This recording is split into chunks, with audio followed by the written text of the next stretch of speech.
You probably have to push a button there to, right? And we're good. And we're good.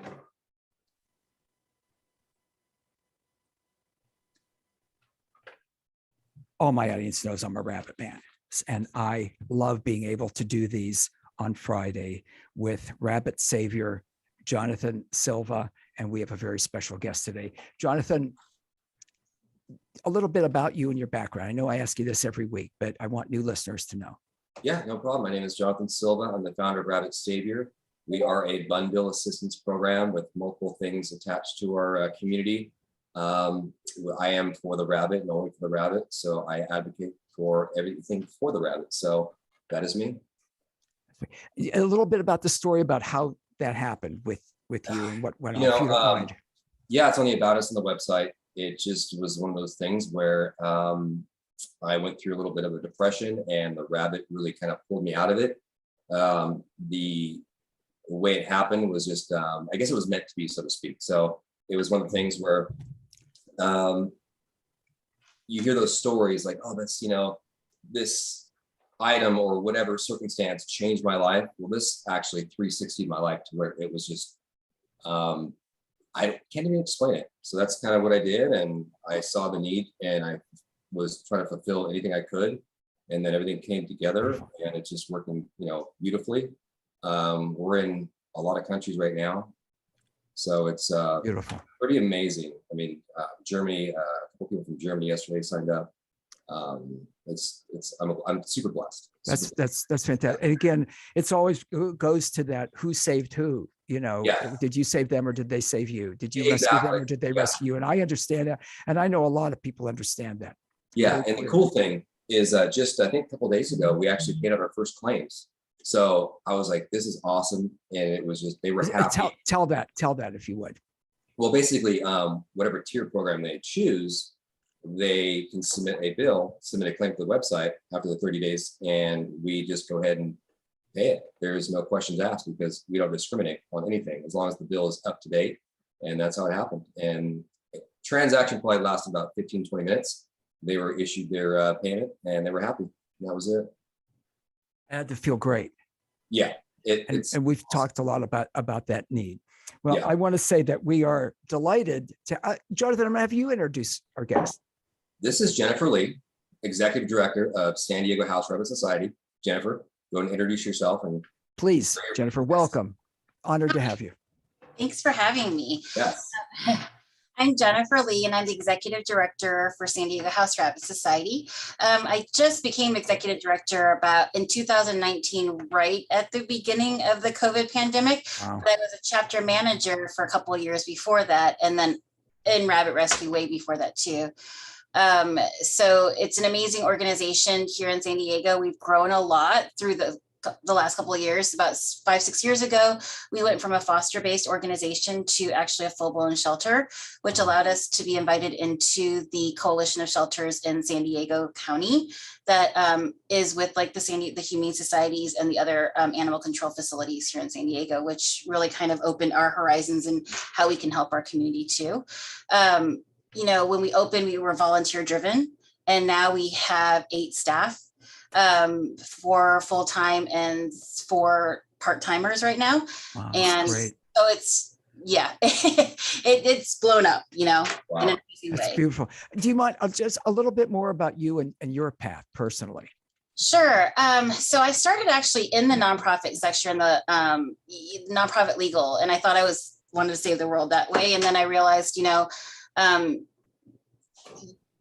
can't really, it was a struggle, right? So then I kind of moved over to the supplemental education. I was kind of struggling with where I wanted to go with my life. So I moved over to the supplemental education industry, and then that's how I found my first rabbit. And it allowed me to kind of travel the nation to visit other chapters or other rabbit groups and try to figure out and hone in what I wanted to do in my volunteer life and my rescue world. So I was able to transport rabbits to different states to help different rescues. I was able to do a lot of administrative work. I lived on an animal sanctuary to see if that's kind of what I wanted to do. So yeah, so plethora of different things that I did. And then eventually I landed here. Your heart for animals, and rabbits specifically, where's that come from, do you think?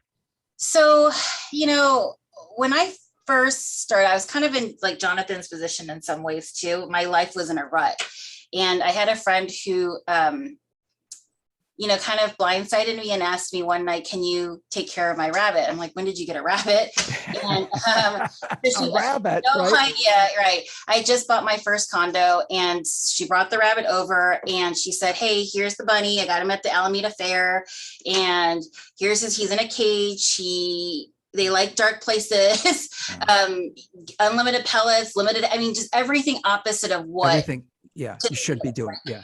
So I looked at him and I put him in my laundry room. I looked at him and going, that can't be right. So I looked up online and I said, what can we do? And I really discovered rabbits can be litter box trained, rabbits need free roam, all that stuff, right?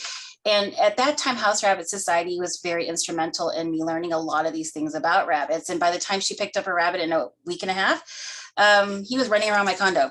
And litter boxes right in the middle. And so, selfishly, I asked if I could keep a rabbit. She said no. So I started my hunt for. I'm going to interrupt you. That wasn't selfish. That was beautiful. Saving a rabbit. Saving the rabbit. I'm sorry to interrupt you, but go ahead. It's okay. And so I started the hunt for my own bunny because living in a condo, I couldn't have a dog, right?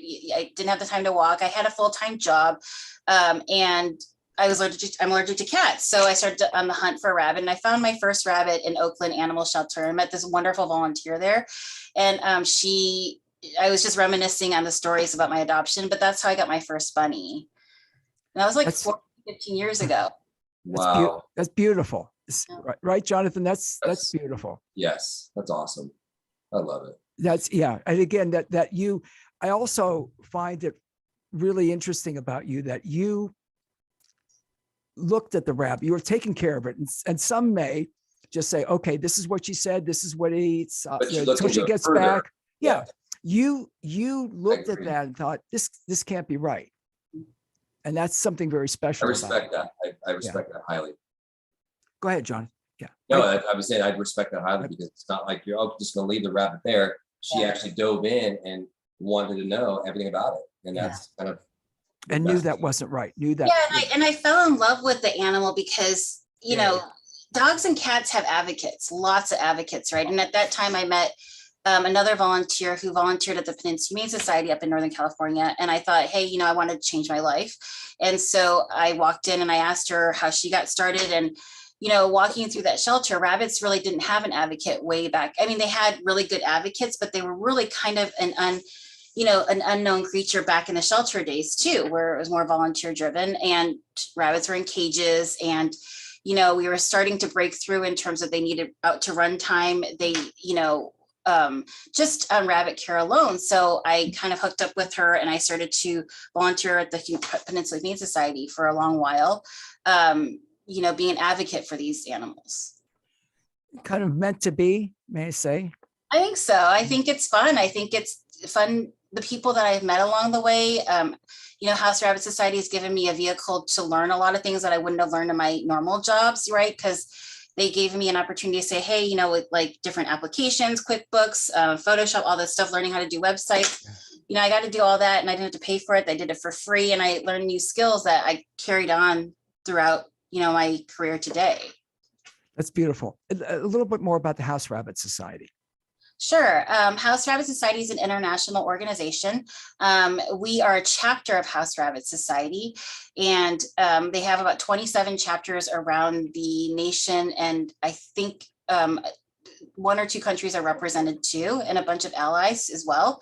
And it's supposed to be a cohesion of groups that are cohesively together so that we can kind of share the knowledge of what we know about rabbit that we feel the public should know about. How rabbits are housed and, appropriate housing, appropriate care, and what they are about too. That's beautiful. A day in the shelter. Tell us a little bit about what I guessing there's no typical day, but a day in the life, a day in your life. You know, what makes this job fun and stressful at the same time is not every day is the same. Yeah. So my staff has come to learn that, you know, even though we have our days planned out the night before, it doesn't really work out that way. But normally a typical I'm sorry. yeah. Because I mean, just yesterday or 2 days ago, I got an email from a shelter saying you know, a stray rabbit had babies, and you know, we really weren't planning on it, but we knew they needed help. So I changed my schedule in the morning, and I jammed over to Department of Animal Services and picked up mom and 6 babies, and you know, we planned on that. Plus, we had 2 owner relinquishments. One was flea infested, so we had to rearrange our room to make sure that the mom wasn't affected by the flea-ridden rabbits, which then we have another rabbit that came back that he eat caniculi. Didn't know that was part of our day, right? So, you know, and it like I said, it's exciting and stressful at the same time. And so it takes a different personality to be able to do this on a day-to-day basis. Yes, that's for sure. But one of the things, so what we do is we walk in and so we still practice biosafety measures here at our shelter. And, you know, we're a little bit unique over other shelters, but we do it because we have to take care of other people's rabbits too. So part of it is not just our rabbits. We want to protect the other people, our customers' rabbits too, when we do grooming and boarding. So those services. So we do. And I've actually went through that process, the shoe cleaning, the clothes, everything. So it's top notch there, guys. Seriously, I respect it. It can get daunting because we live in our bubble, right? So we have to make sure that we keep on these high alerts all the time. But, you know, like Jonathan said, we change our clothes, change our shoes before we come into the rabbit area. Wow. Yeah, Can you real quick touch on that and how like in depth you guys do that? Because I want the viewers to understand. Let's take me, for instance. Okay. So walk them, the viewers, what you make me do. So, Jonathan, it's okay. I'm okay. No, I know. I'm the crazy guy that bought brand new shoes, worn outside, only inside my house, so the rabbits don't get anything out. Yeah, absolutely. Yeah, no, you're smart with that, because again, we know that people would say, well, my cat never goes outside, my rabbit may never dog, well, the dog obviously goes out. I don't like you can bring something in.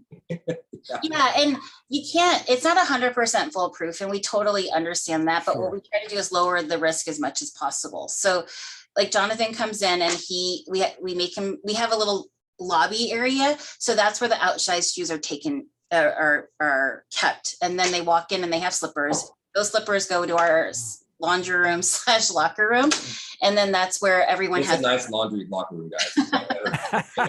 We tried our best. It's it wasn't really designed for it, but we've really done our best to make it organized at least.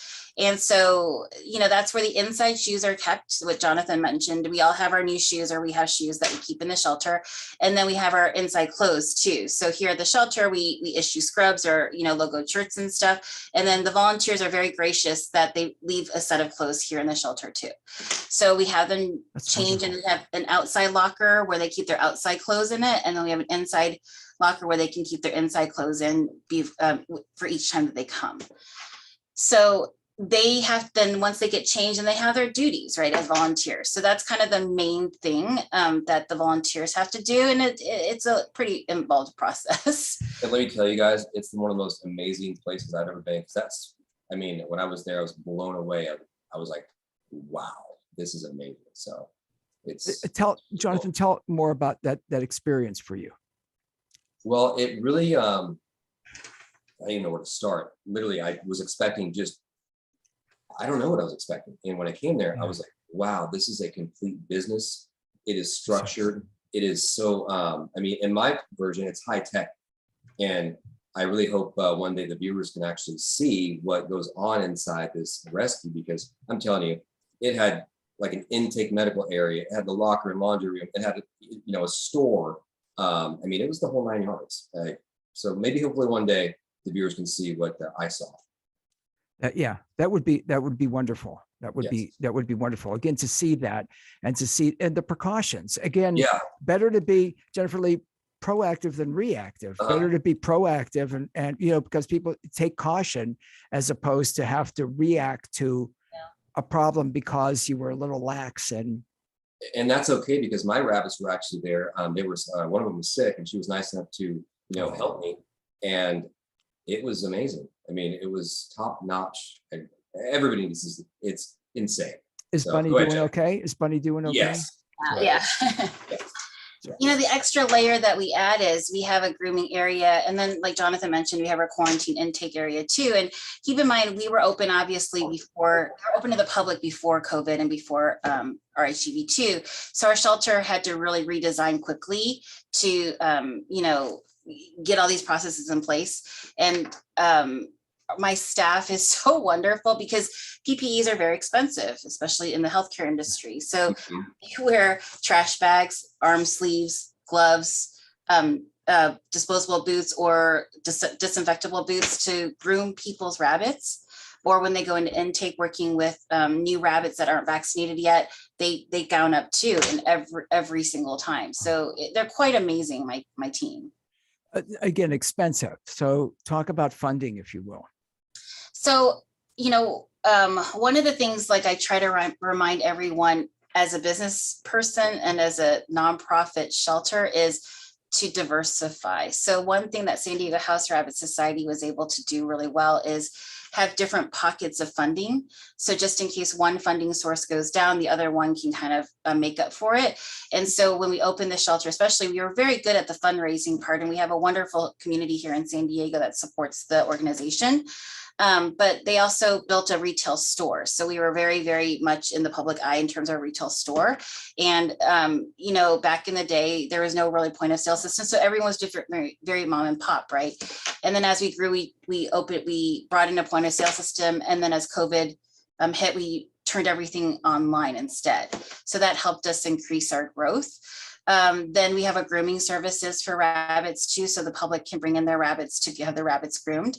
And then we have a boarding service as well. So the public can use our services to board their rabbits so they feel comfortable traveling. And that was one of the key items that we wanted to bring, because especially through our adoptions, one of the questions is like, what if I travel? Yeah. And they usually give up their animals first before they think of other options. So we wanted to make sure we had that option for people to feel comfortable and feel safe to bring their rabbits while they can travel for work or for pleasure. And that's a really good point, because again, rabbits aren't cats and dogs. You know, some people, you don't want someone to take care of your bunny if they don't have. Go ahead, Jonathan. The education. I would be scared, you know what, because I would trust Jennifer and the House Rabbit Society with my rabbits, but just a normal person, they don't know. You know, they may have had cats, and again, that's the thing. They're not, I always tell people when they're thinking of bringing a rabbit into their family, that as a family member, they're not cats and dogs. They're different, as we were talking about earlier, like you experienced, Jennifer, like you experienced with your friend and that rabbit. I had a similar experience when I was in a store, a pet store, and a woman had a rabbit. I engaged her in a conversation. Well, I saw the rabbit. I really wanted to pet the bunny. It's like, oh my God, you got a rabbit. And we started to talk, and and she didn't know anything about Timothy Hay. I realized that she didn't know, but loved this bunny, loved the rabbit.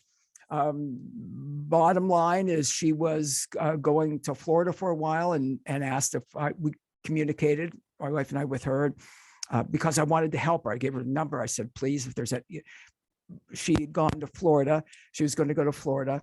And when I went over to get the rabbit and then saw that, again, she loved this rabbit. I don't want to make it sound, she had the rabbit in a very small cage, et cetera, et cetera. I said, how about, do you want me to just take the bun? And I was going to, and I said, you think about it while you're away. And if you'd like, I'll just, take good care. That's what happened. And again, but the education, knowing someone, again, she felt comfortable with us caring for her rabbit when she's away. I would think somebody that didn't know other rabbit people would be so grateful to have that opportunity with San Diego House Rabbit Society. Say, well, I know these people obviously know rabbits, and they'll take good care of my bunny. I mean, there's an extra layer with the services that we provide, which is adoptions. And I think a lot of people have a hard time wrapping their head around our adoption process. And it is an open adoption process where we have a conversation, but part of it is learning from our own mistakes. We're early on, just like we were talking about with this person. And, even when I got my first rabbit, just because I did some research didn't mean I knew everything. Sure. Right? Yeah.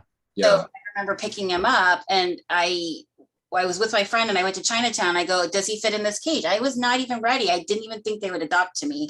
So I got home and no clue what to set up, right? Really. So here, our adoptions, we want to make sure that the person is set up and ready to go. So when they bring Bunny home, plop them in and they're ready to go, right? But that just means it's a couple-week adoption process over a 1-day take home process. Because you need to be comfortable knowing that the Bunny's going to a good, Bunny can't call you and say, this place isn't for me. It's not working. Yeah. Yeah, it's not working.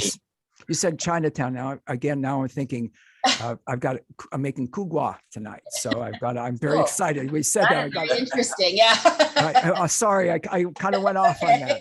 Bitter melon. It's like, I can't wait to make. I love it. I love it. I know that sounds weird, but I love it. Absolutely. When you think about that also with the grooming, and again, my experience in the early days of us rabbiting, if you will, clipping nail, people aren't comfortable. I mean, I know how I was going to anxious. I would, you just don't, you don't know. And that way you can take your rabbit into San Diego House Rabbit Society and the rescue and have someone do it that knows what they're doing. I learned with no cutting the quick, no problem, but a lot of shaking and sweating for my end in the learning process.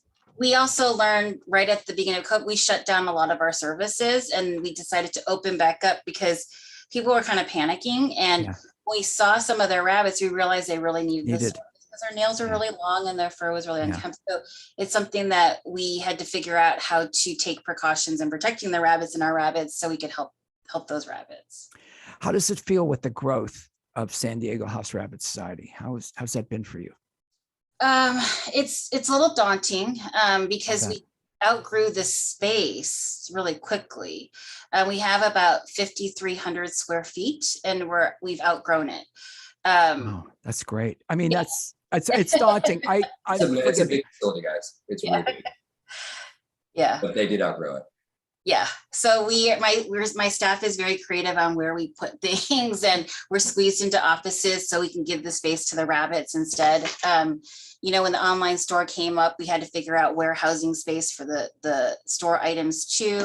Plus when things started opening up, we had to figure out where to put the boarding rabbits and stuff. And, so we didn't expect to grow that fast. So we're trying to kind of make up for it and go as fast as we can, and how to build in processes to, make the growth transition smooth. Wow, that's again daunting. I like the word when you said daunting. That's it. When you talk about adoption again, and some of the, I don't want to say issues. People feel they know what but you've got to be proactive for the rabbits. What do you? I almost hate to go to a negative, but what are some of the challenges? Let's say challenges with people. The interesting part is some of my biggest challenges are people who have had rabbits before, and they're not open to hearing what we have to say. And where are they getting their information, if you don't mind me asking? If they haven't had a rabbit before, where do you think they're getting their information? And not listening to a professional like yourself. And that's kind of what our challenge more is people who have had rabbits that think, right, and not necessarily aligned with how we would want to see a rabbit in the home. So if they live in a hutch, outdoors, cages and stuff, and so they're telling us they don't want to go through our process, right? They get their information over Google, over the web, or from some of their vet offices, or some of their people that they've known, right? And I tell people it's okay that you don't adopt from us. I just hope that they really absorb some of the education pieces that we give, right? Our process is we have a house rabbit fundamentals class that they have to attend first, especially for people who have never adopted from us. And then they get a one-on-one meeting with us too, to talk about their adoption application. Then after that, they have to do a setup.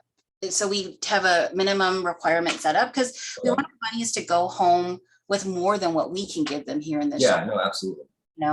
And it goes as fast as the potential adopter wants to go, but sometimes it can be long because one of our hardest humps to get over is many people want to adopt for their children to teach them responsibility. You're touching a nerve with me. Go ahead. Yeah, and we try to tell people having an animal is not about teaching responsibility. You should be responsible already to have an animal, right? I agree, Jennifer, and Jonathan knows where I'm going to go with it. I used to cringe. Now I freak out when people say that. It's like, so you as the parent want to get this beautiful living creature to teach your child responsibility. And I'll say, why don't you just have a baby, have another baby and let your child raise the baby. And that way you'll teach them. That's not I can go on for hours on this. I'm sorry. Jonathan knew I was going to go off. He's probably thinking, here goes Louie. I thought there's a way, and I know people with children too. And I think there's a way for children to work cohesively with Rabbit. I think the missing component usually is that the parents forget that they are the responsible party, right? Thank you. So yes. I try to tell them, I've seen it where kids learn how to be gentle, right? And that's okay. You're teaching them how to, gentle, or we have a staff person that lets her child put the pellet in the bowl, but she ultimately knows that she's the one cleaning the pen. She's the one paying the bills, and she's the rabbit to the vet, right? It's not going to be her child and stuff. And we kind of have to figure out how that family works and how it dynamics. That we can kind of, cater it to them. And I've said no to families too. When, I just, sometimes, do you think your household is quiet? Do you think and when we see that in the interview, we kind of talk the parent into maybe this isn't the right timing for you. Let's talk about timing for a rabbit instead. And it's interesting when you say it like that, because again, for people, I'm not going to say I believe, I know if you have a child should learn the responsibility by seeing you, by watching you, and then you involve your child with it. We're going to clean it. We're going to do that. We, not you, we're going to do this. It's a beautiful living creature. You don't,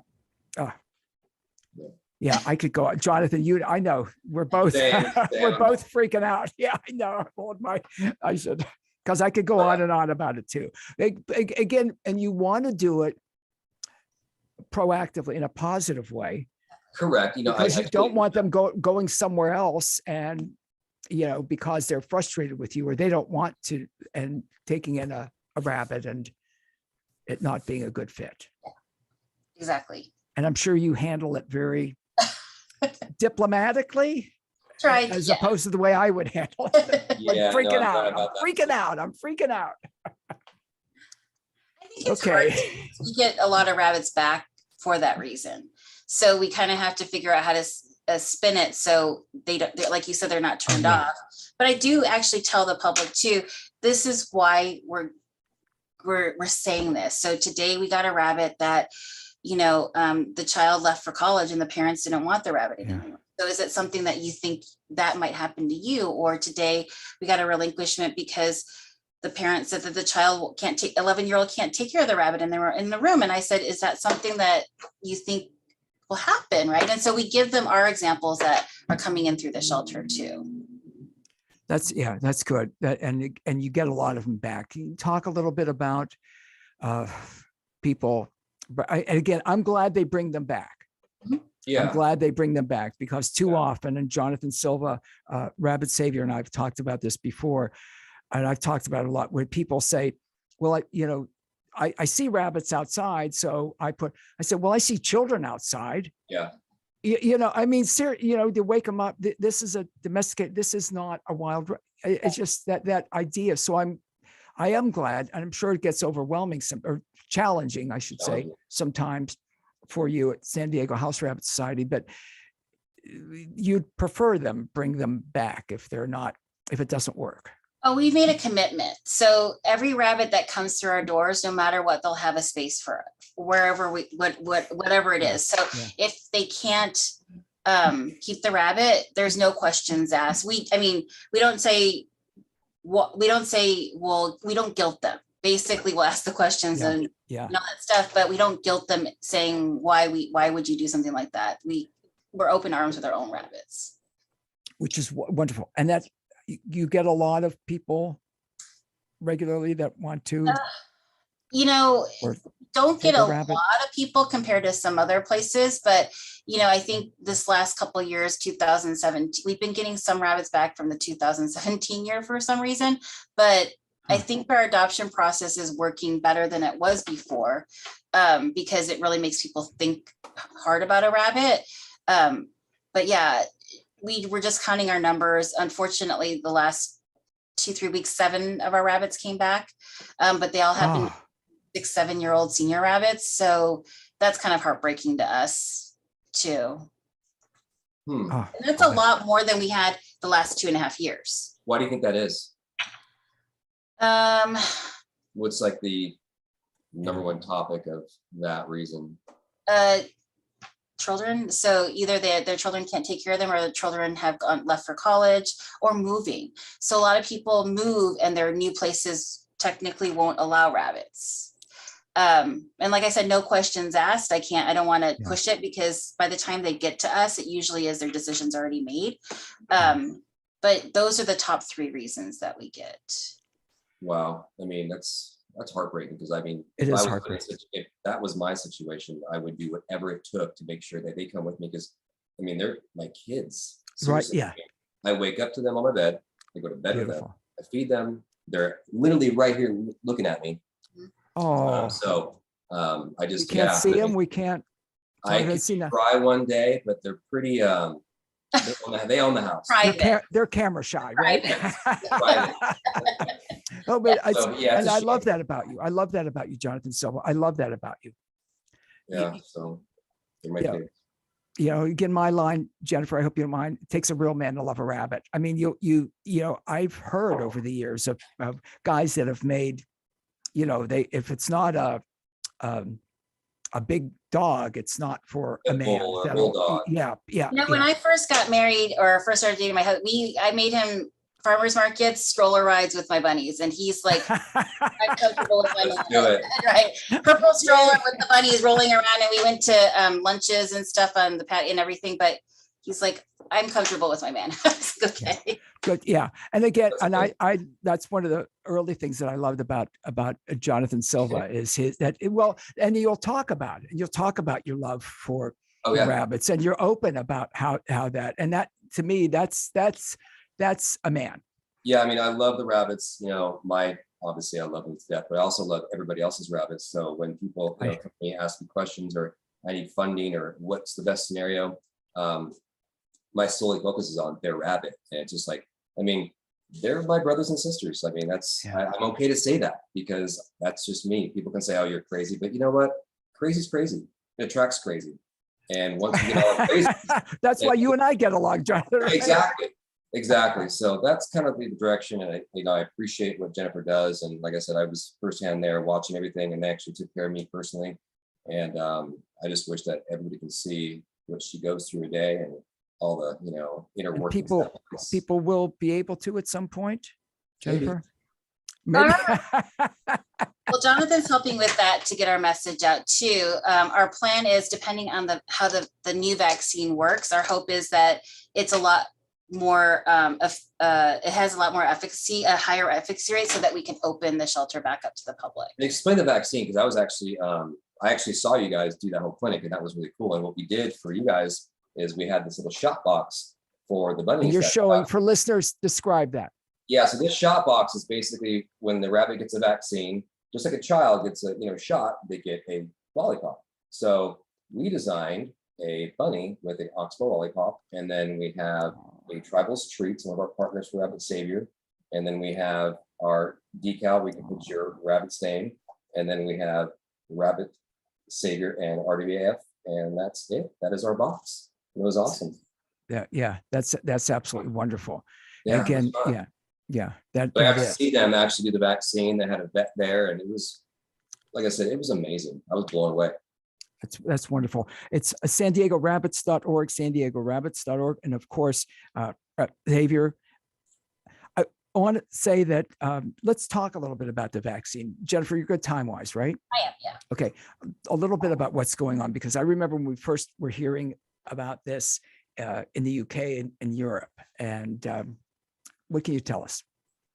About The vaccine itself? Yeah, Yeah. and the everything. And what, yeah, Okay. what the, go ahead. So in 2020, for California, at least in June, RHGV2 hit us. So we were able to, CDFA, our California, And what is that? Can you explain that to viewers? What is Yeah, that? what the R's. the The disease. Oh, the That's right. rabbit hemorrhagic virus disease. So it's a virus that affects the rabbit species only. It came in. They're still trying to figure out how it really came in, but it affected the wild rabbits, and then it started to move on to the domestic rabbits, which is really scary. And so that hit us in the Palm Springs area, I want to say, or Riverside area, in May or June of 2020. So we had to really scramble with our California, the CDFA, the Department of Food and Agriculture, to work with our San Diego veterinarians to import the vaccine in from Europe. And so about 7 to 8 veterinarians band together here in San Diego and purchased a large quantity of the European Spain one, Aravac. And that helped us do a lot of our super clinics here in San Diego House Rabbit Society. So we were vaccinating, we started like in September, October, depending on which vet could do it, about 100 to 200 rabbits at a time.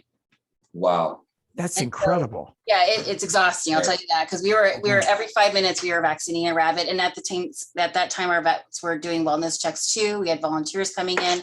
They were moving rabbits all day in and out. This year, MedGene came into play. So this is the first year a U.S. manufacturer has been given an emergency use authorization. So at this time, once those vaccines run out, the European ones, they have to use the US manufactured one. They are no longer approving import licenses for the European one. Now, the difference also is, and I do want to also stress to people too, that it's a yearly vaccine. They have to get boosted. And I think that's something that people forget, because when they're using our services, we have to kind of remind them too, it's a yearly boosted shot. The difference with the MedGene US manufactured one is that it's a 2-dose vaccine.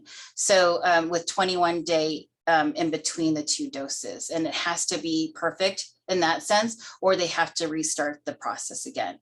So Gotcha. In this case, we were very, very fortunate that we have a veterinarian that was offering to do it once a month, or once every 21 days. Here at our shelter, to provide a lower cost option for the community of San Diego. I'm not saying it's a low cost, because it's not as competitive as some of the veterinarians in other counties, but it is a lower cost that if people who have a lot of rabbits can come and use our services too. That's wonderful. That's awesome.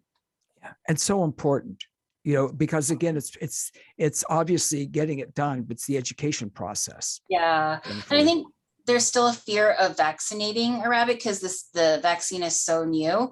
But we had a huge discussion about this too, and it was like, well, let's weigh our odds, right? Because RHGV2 is such a deadly disease where COVID we can survive, right? If the rabbit contracts RHGV2, it's pretty much a death sentence. So what are you willing to risk, right? If the rabbit gets it. And unfortunately, in 2021, there were more domestic cases being detected. So we don't want to take that risk. Yeah. And we're so lucky in San Diego too, because our animal shelters, most of them have the vaccine as well. That's so I can kind of talk about that too, because not every county, state has that privilege, but most of our rabbits coming out of animal shelters are vaccinated against RHGV2. And I think that's a pretty amazing thing for our community. That's wonderful. Jonathan Silva and I've talked about this before, and I've talked about it a lot on the show about working together with other rescues. Too often, my experience over decades has been, be it ego-driven or whatever.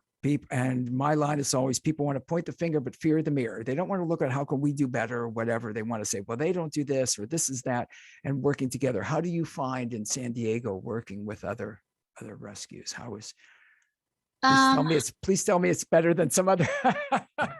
No, I'm sorry. We're kind of in a unique position here in San Diego, I think too, that we don't have a lot of other rescues around. I think, and I can't say positive or negative because burnout happened, right? But we have the privilege of working with our animal shelters like San Diego Humane Society, Chula Vista Animal Care Facility, and so forth. So that helps us be able to have them open to our education pieces within their shelters too. If you talk to me about different rescues, it's a little bit harder because we do live in our silos, right? So Yeah, I sure. personally can tell you, I don't know every rescue out there, and I don't know, our level of experience and our level of standards are very different too, right? And so I wish I could tell you, especially for our customers who move to different states, I had kind of to dig deep and say, hey, do you guys have a rabbit rescue out there that has a store, grooming services, and so forth? And now it's my time being spent researching. And I really wish there was a centralized database of that so that I can say, hey, I can comfortably send you to Jonathan. Exactly. I see Jonathan's thinking. Yeah, exactly. Sorry, I'm sorry I interrupted you, Jennifer Lee. Yeah, no, I agree. I think that's the hard part. And then, are you willing to work together? That's a different story because each of us have gotten so used to, what works for me. I don't know if I want to share that out because we've never been businesses either, right? And so it's been very competitive. That's interesting, yeah.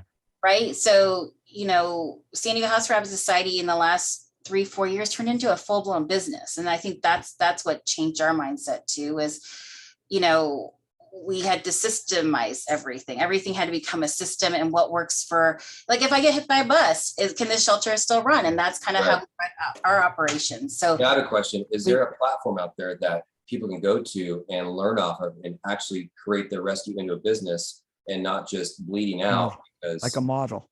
Yeah, a model. Is there anything out there like that? No, and we get a lot of we're kind of unique because, our group is, surprisingly enough, our group is relatively young in terms of rabbit knowledge. And I'm just talking about San Diego House Rabbit Society because of the age group and where we are at, right? But we get a lot of calls on how to run the business. So what's the, rabbit inventory, what's the system, or how the point of sale system and all that stuff, and what we have to do with the Secretary of State. So that's kind of our niche right now, on top of the medical and on top of all that good stuff. But our niche is how, no one wants to reinvent the wheel, which I completely kind of appreciate. And I wish that we had a centralized, learning center so we didn't have to keep on reinventing the wheel. And I think that's what drives me a little batty. About like a template, but you continue to do that though. Yeah, and it drives me batty because I also come from a franchise world.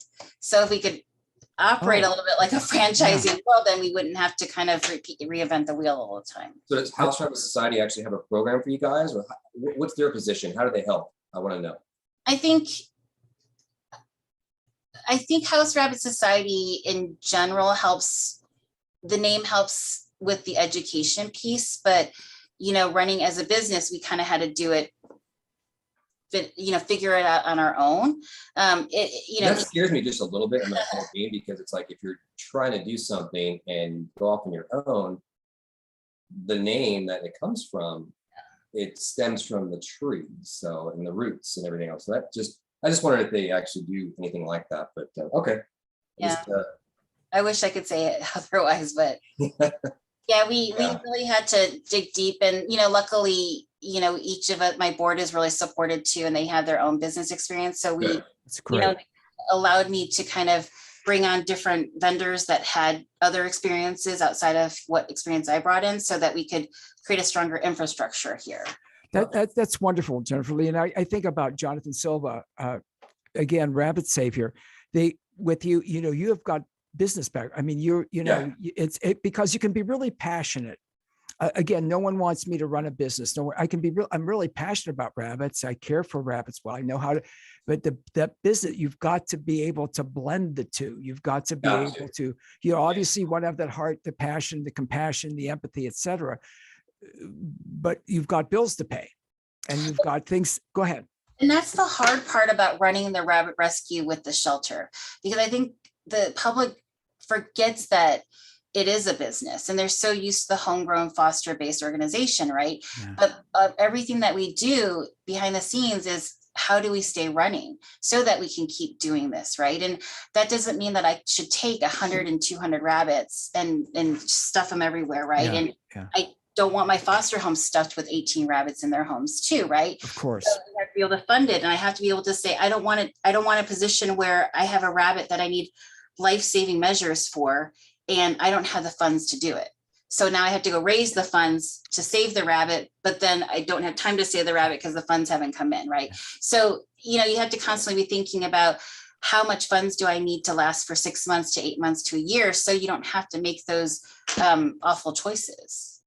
That's one of the things, again, yeah, those awful choices, the someone being economically, and again, I understand for humans, for cats, dogs, rabbits, whatever, there's unexpected things that could happen medically that you need funds for. That's one of the things I love about what you're doing, Jonathan Silva, because again, people need to understand what it may take to care for a rabbit. The Timothy hay, you've got to be economically, I hate to say stable, ready for that. The produce, the things, Just things that everything. and again, those expenses, and I've had them. I think we all have, where it's like she needs what kind of surgery? We're going to remove never forget we have to remove half the jaw. There's X% chance that the bunny will live, and it's going to be X amount of thousands of dollars. You never want to be in the position. Go ahead, Jennifer. But on that note, I do want to stress to the public too, please really respect your vet partners, because they're doing what they can to help. And we get a lot of phone calls that say, they're too expensive, they're greedy, all that stuff. And I'm just like, they're not in this for the money, they're in to help. But a lot of them work for practices, and I really want to stress, kind of respect that. And rabbit savvy vets are really hard to find. Yes. Yes. That's why we had Molly Gleason last week. She told all, and I had people emailing me like, wow, I had no idea. And now they have a completely different perspective on just what she goes through. And we're going to do an episode 2 with her vet tech, so everybody can get the inside of what the public doesn't hear and see, because that's my main focus, is I want to share what everybody doesn't see or hear. Yeah. Because once they see and hear it, they're like, they understand. Oh my gosh, I had no idea. Then they might calm down a little bit, because the public has a perception of what they think is going on. Mm-hmm. And that's when opinions, I don't value that, because they're not taught, or there's nothing out there that gives them, hey, look, this is the correct way or correct price. The other thing, jumping back to relinquishments too, I wanted to stress that people don't really see in rescues and shelters, is that we kind of get bullied a lot into trying to get rabbits. So if we can't get a rabbit, they tell us, well, we're going to release them, or the rabbit's going to die. They're threatening you, basically. Yeah, bullied, I guess is a nicer word. Hard position to be in, because we want to help, but we don't have the resources to take we got over 300 to 400 calls last year, and that's the ones that we recorded. We just don't have the capacity. Yeah. And that's part of the problem. And you're right. And I freak out. And I really wasn't aware of all of that until I got to know Jonathan Silva about the bullying. And we were talking about Molly, the issue with how and vets and how they're spoken to. And I mean, you partner with them. These are the people, I don't get that mentality. I don't understand that. I don't really want to understand that, but I am always very disheartened, disappointed to hear that people do that. And again, respect that vet. And just the mentality, what you said, that the fear I have is they either have kids and animals, and it's like, what is going on with me? I can go on and on, but I'll just keep my mouth shut. But that's the issue: the bullying, the non-education, just that whole scope. It kills me. And people need to know. And again, that the care can be expensive depending on what the situation is. And Jonathan, if you don't mind, again, what you're doing. Yeah, we have the bundle assistance program. We're not insurance whatsoever, but we will be teaming up with an insurance company hopefully in the next 6-7 months, if everything works out correctly. We are almost a supplemental gap insurance, so to speak. What one doesn't cover, we cover. What they cover, we also cover. So I try to make everything to where it's beneficial for the rabbit and the owner. Right. Every cost, every angle. We have the Fund My Bun we just released. We'll be doing campaigns next week. We have a few that are are going to be launched Monday. We don't take any fees. That you're not going So- to tell us about? Is that no, I'm Not sorry, yet, Jonathan. not yet, because we're going to go ahead and launch it first and see how people like Yeah, it. okay, And I next week we'll understand, go ahead and tell everybody about what we're doing. But yeah, no, That's it's just anything we can help take the ease off the financial burden. That's what we're going to do. But also the connectivity of what we're doing. We want to connect all the right people together and form a complete spider web. That's To include all that everybody. because The again, vets, the rescues, Yeah. the first and foremost is the rabbit, but everything else Sure. comes along. that's all support for the rabbit. Yeah. Exactly. Yeah. So that's kind of the goal, and we're doing the best we can, and we're moving along, and everybody seems to take it upon themselves to really advertise the company on themselves, and it's amazing. I beautiful. can't say thank you enough to everybody, and whoever listens to this, from the bottom of my heart, my rabbits, everybody. I mean, I can't thank enough. So Because of what you do and because of what both of you do. And again, with the wonderful things that you do, Jennifer, the executive director of San Diego House Rabbit Society, San Diego Rabbits.org. And by the way, here comes something really out of, again, my discursive brain. Now I've got to listen to Tom. I'm old guy, so you probably don't know Tom Waits. yes, I do. I like Tom You do Waits. San Diego Serenade. Yes. I've got to hear the song. I've got to hear this. Now I've got to hear the song. I've got to hear San Diego Serenade.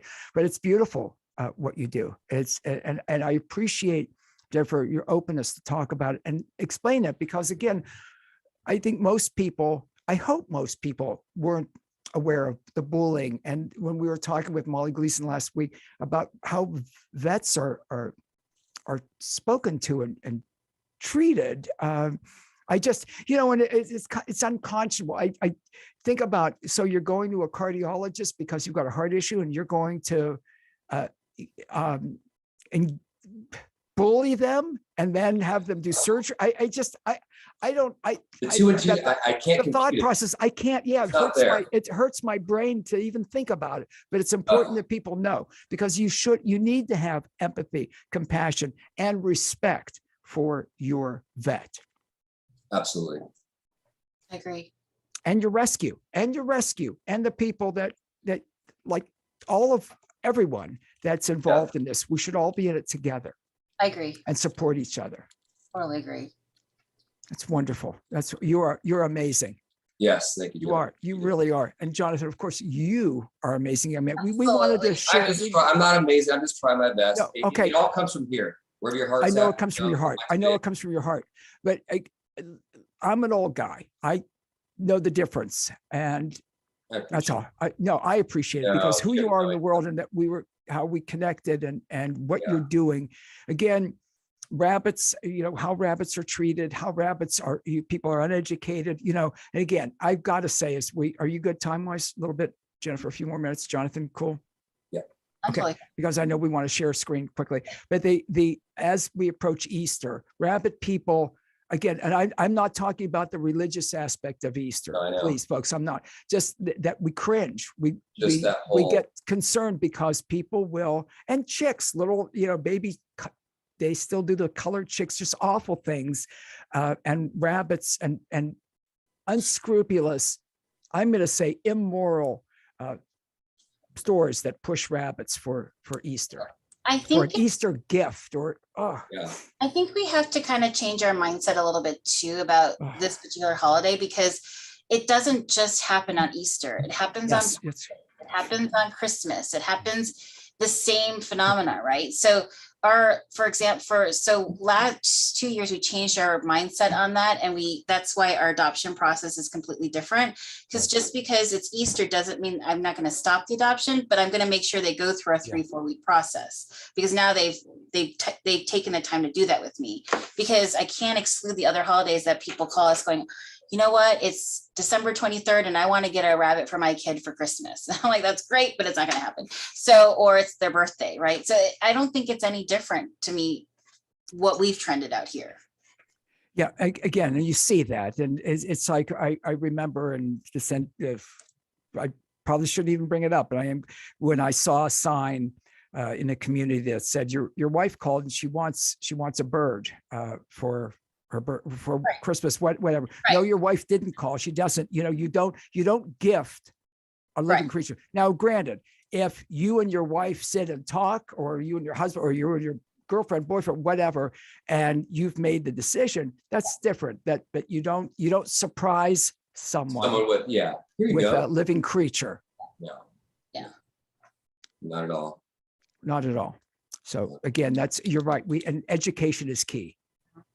Yeah. And getting in front of the public and really, campaigning that to the non-bunny owners, because they're going to become future bunny owners. Yes. Because I know we want to keep campaigning to the same swimming pool that people are swimming in, but we need to find the other swimming pool that Beautiful. no one's in, campaign what the true rabbit needs to live like, everything that way, because they're going to be the new people that come in and buy rabbits. Yeah. And adopt rabbits, or however they go about doing it. You can't stop that, but that's what we need to really focus on.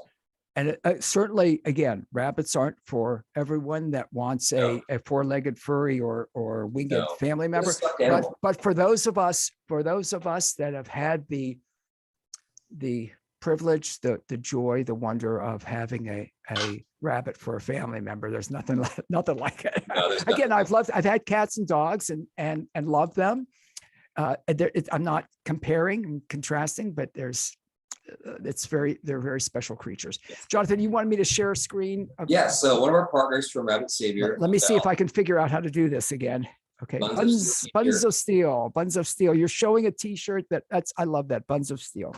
So if we can go ahead and share the screen and show her company. She's on Rabbit Savior's partners. She does a lot of bunny stuff. It's amazing stuff. Right out of Texas. Her name is Amy. So we decided to partner with her because her passion with bunnies and her stuff is awesome. So here it is, guys. Is it? Yeah. Do I have it? Yep, you got it. It's on it. Yeah, there it is. So it's umbell.com, guys. You can take a look at that. It's on the website. You can go to website. There's the Buns of Steel. Yeah. Buns out. Oh God, I love these Buns of Steel. They make what do they call the pants? They're not pants. They're The yoga stretchy pants. what do they call Yoga pants. Yoga pants. Thank you. Yeah. So Oh, that's they've got that, everything. guys. Lots of. This is wonderful. Oh God, that's great. Yeah, we've actually partnered up with amazing companies, the UK, Australia, Canadian companies, US companies. They're an amazing group of people and I support them 100%. And then we're just gonna keep growing and connect everybody together. And then just hopefully we can just change the narrative. And that's my goal. Oh, they even have a Buns of Steel, the mask for, Yeah. what do you want to call it? COVID Yeah, go on the mask. website, guys. It's pretty cool stuff. Oh God, Let that's fantastic. I mean, that really is. I love that. I love that. That's wonderful. Well, I want to thank you both. Yes, thank you, Jennifer. Again, the website, Jennifer, your website. www.sandiego-rabbits, all one word with an s.org. Awesome. That's It's wonderful. actually And on our John, website, so you can go on there and check it out. rabbitsavior.com. And how can people support Rabbit Savior? Just join the movement. That's all it is. Join the movement. You can do a free membership. You can just like a page, like a picture, whatever you guys want to do, but just join the movement. That's all it is right now. We want to just push it and keep going. And supporting San Diego House Rabbit Society. Absolutely. Jennifer? It's the same way, just join the movement, and Join the movement. if you like it, then it's great, but join the movement, just like what John said. Yeah, it's absolutely wonderful. I'm grateful. We're gonna take over. Grateful to talk with you. Jennifer Lee, you're absolutely wonderful. Yes, thank you so much, Jennifer. My We friend, appreciate it. Jonathan, thank you so much. Always, That's man. wonderful. Love you guys. Yeah, love you too. What an incredible, and yes, I'm going to say young man he is, because he is a young Thank you so man. much. You're a young man. You're young. Thank you.